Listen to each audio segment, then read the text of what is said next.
Hello, friends, and welcome back to Stories About Entitled People. Let's kick off today's video with the tale of holiday hosting gone wrong, when after 2 decades of cooking a feast, one sister still turned up empty-handed and ravenous, expecting the whole meal as leftovers. Buckle up for a delicious slice of passive-aggressive pie. But before we begin, best way to support our channel is to leave comments, like, and subscribe with the turned-on bell so you don't miss the new video every single day. Here we go. Sister's family counted on my leftovers. This year, they left hungry. For over 20 years, I've hosted holidays at my place. My sister and her family moved out of state, but are close enough to come back for each holiday. Sounds great, right? Well, not so much. Sister and her family always go to her in-laws' place for the big meal, and since her mother-in-law is not a great cook, they just pick at the food, then invade my place for leftovers, aka the entire meal afterwards. Now you're probably thinking, what's the big deal, right? Well, the big deal is that it's gotten to the point my recipe for mashed potatoes starts with a 10-pound bag of potatoes, the turkey barely fits in the oven, the sides take up the entire counter, and I use an entire quart of cream for just desserts. It's a huge undertaking. And not only does sister not contribute financially, she never even has the decency to let me know whether they're coming or when. This year, I texted the family that my kids were going to make the meal for just us, and if anyone wanted to join us afterward, I'd have dessert, and only dessert to share. As usual, I got a text from everyone else, but nothing from sister. Rather than trying to chase her down, I assumed she'd gotten the message and went on with my plans. The time comes, and the kids put on a lovely meal. We eat and enjoy ourselves, then pack up the leftovers. A few families showed up over the next hour, and we chatted happily. Then it happens. The car's pulling into the driveway. Sister's family has arrived. They invade in usual style, going round, giving quick hugs before heading for the kitchen. It took less than 30 seconds before she's out, trying to be polite since there are still others there, to ask where the food is. Me. Aren't the pies on the counter? The bread pudding's in the crock pot. The sauce is on the stove. Her.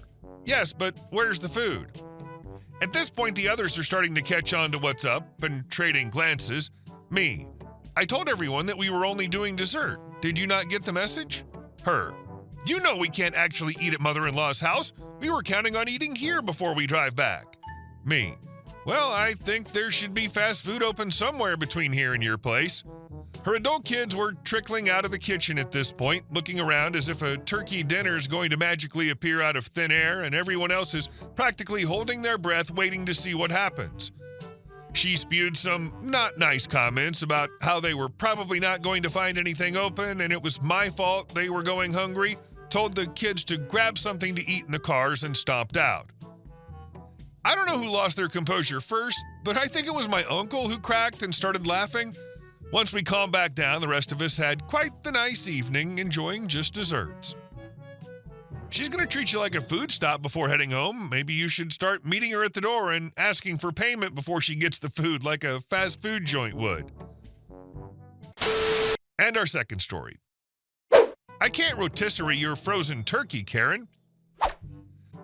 So during college, I had 2 jobs. One was at a pizza restaurant, the other at a localized but very prolific grocery store chain.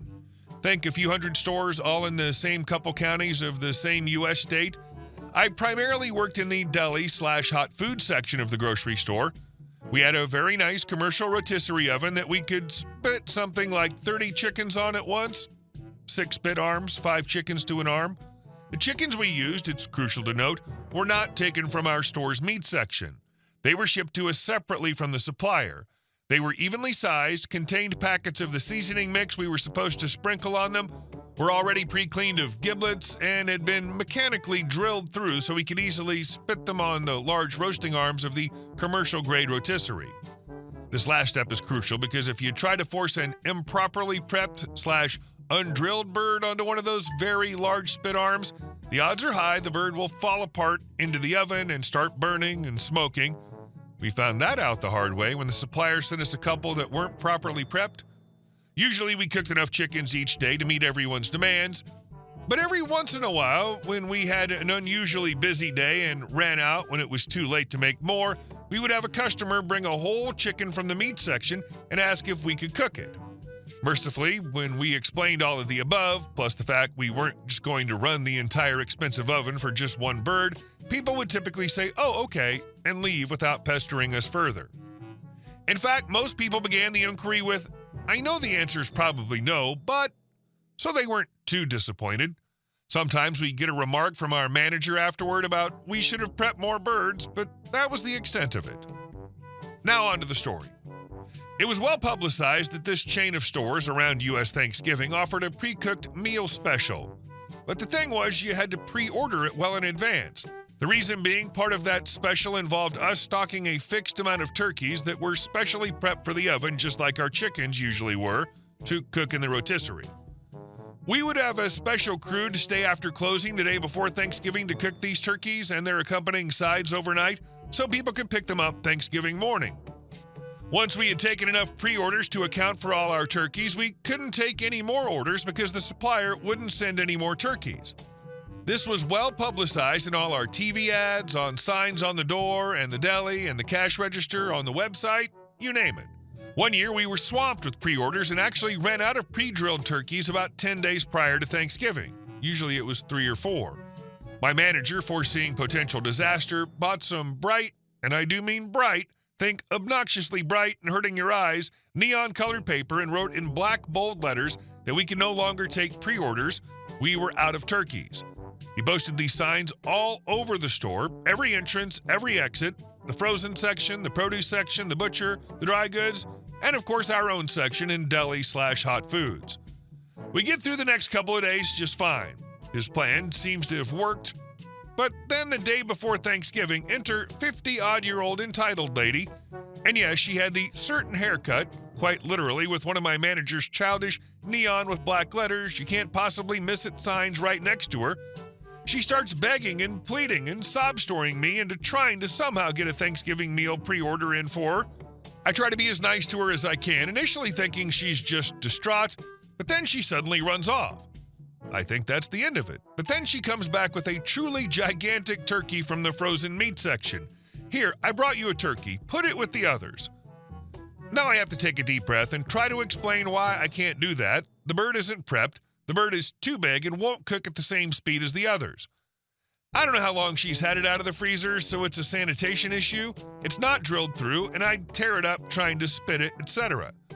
She's having none of that. She just keeps whining, "You can't be out of turkeys. There's so many in the back. I'll get a smaller one.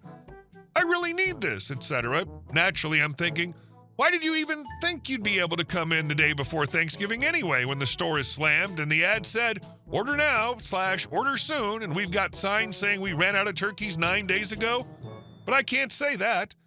Finally, she swears under her breath a little and leaves. I was just glad it didn't go worse. But I know she complained to corporate afterwards because we got the nominal, "Oh yeah, there was a dumb complaint" brief later. And our last story. Karen tried to get me fired from my parents' cafe. It didn't end well for her. A couple of years ago, when I was 15, my parents owned a small cafe inside a shopping mall.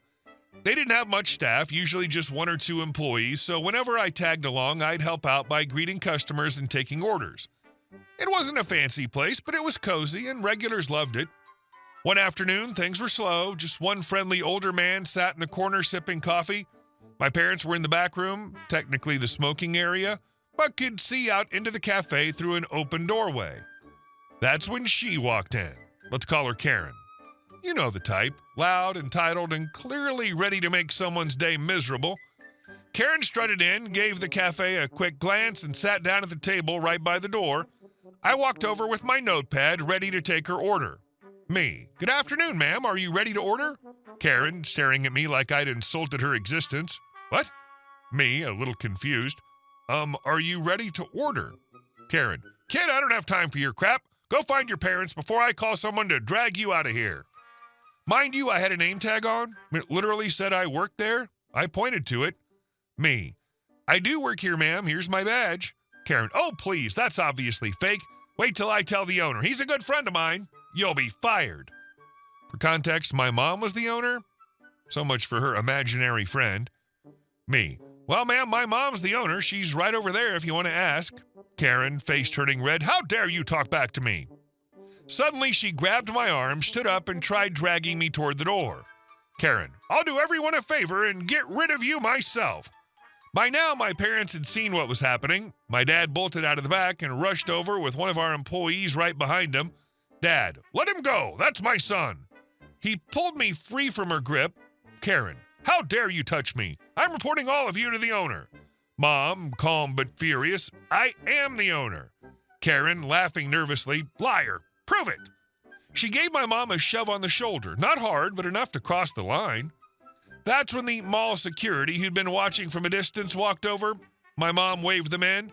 Karen sneering, ha! Let's see you get thrown out for harassing a woman. She turned dramatically to the guards. Karen, they harassed me. That little brat cursed at me. They shoved me. I want them thrown out. But the guards had seen it all. One of them crossed his arms and smirked.